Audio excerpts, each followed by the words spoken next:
Text for Benjamin Bratton, who is part of the Berggruen Institute and working on this anti-cathera project of sort of speculative synthetic futures.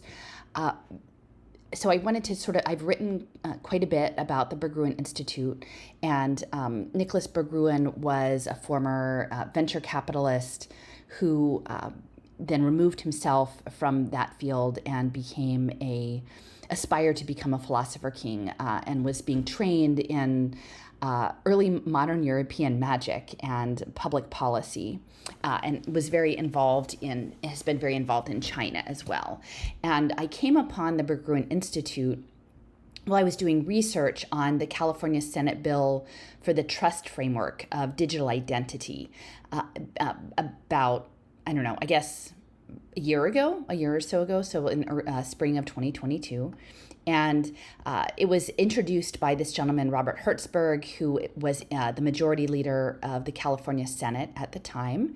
And there was a lot of lobbying on behalf of this trust digital identity bill coming from various quarters, including Tony Rose was representing Input Output Hong Kong and Cardano, Block, which was formerly Square with Jack Dorsey, and then this blockchain advocacy coalition pushing verifiable credentials.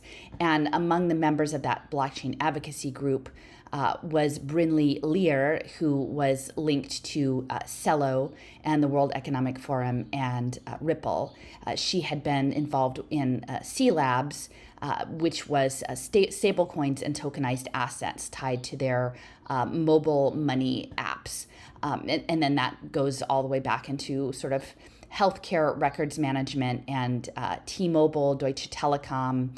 They're all connected because the phone and the digital identity is your tracking mechanism in the game. So this was the context that I found Berggruen, which was through Robert Hertzberg, which he was the one advancing the trust framework bill in the spring of 2022, and Hertzberg had been a member of the blockchain task force in California. And so, it's not just money, it's really digital identity is the key there, and that's so that we become agents in the game. And Hertzberg has been involved in California politics for a very long time, very much a mover and shaker. And he, in 2012, was part of something called the Blueprint to Renew California.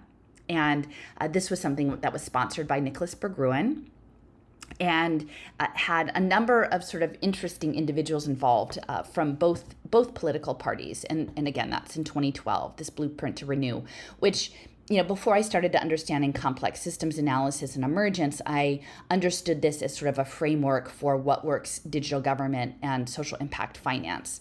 But this gathering beyond Hertzberger included people like Eric Schmidt, and Google Alphabet and Schmidt Futures.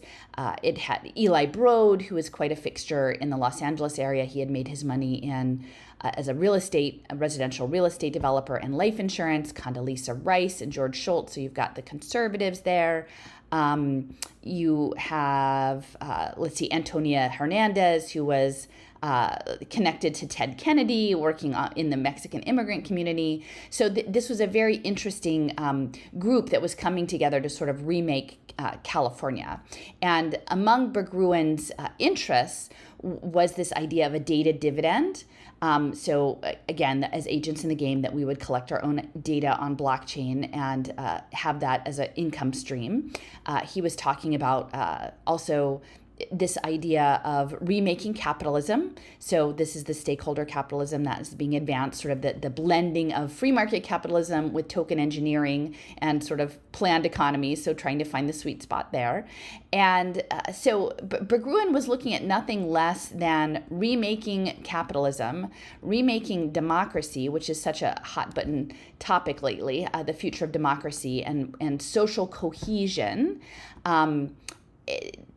and this is the token engineering through the voting, redesigning all of our political institutions. So he's been gathering people to remake capitalism, remake democracy, and actually in partnership with Tobias Rees and Reid Hoffman, formerly of PayPal and LinkedIn and AI, working on something called Transformations of the Human. And this was a spin-off out of the Berggruen Institute, and very much looking at this sort of synthetic global level superintelligence, right? Biohybrid human superintelligence.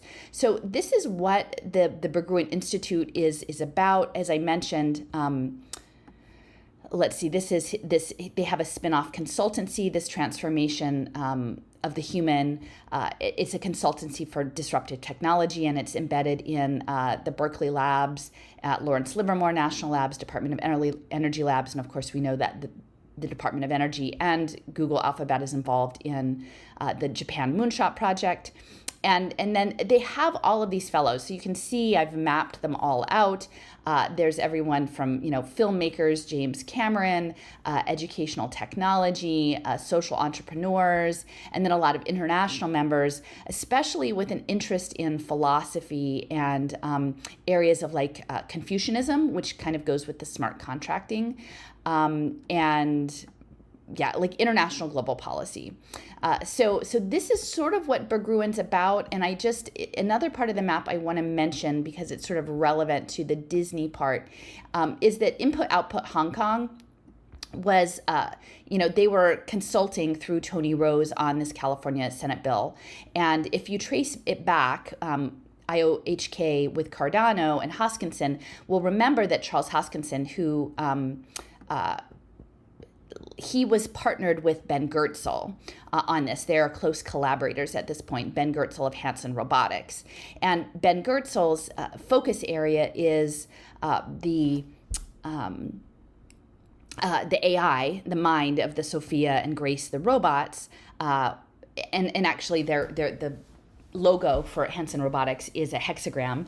But then, of course, we remember that his partner in developing the humanoid robotics is David Hanson, and David Hanson does the animatronics, and he came out of Disney.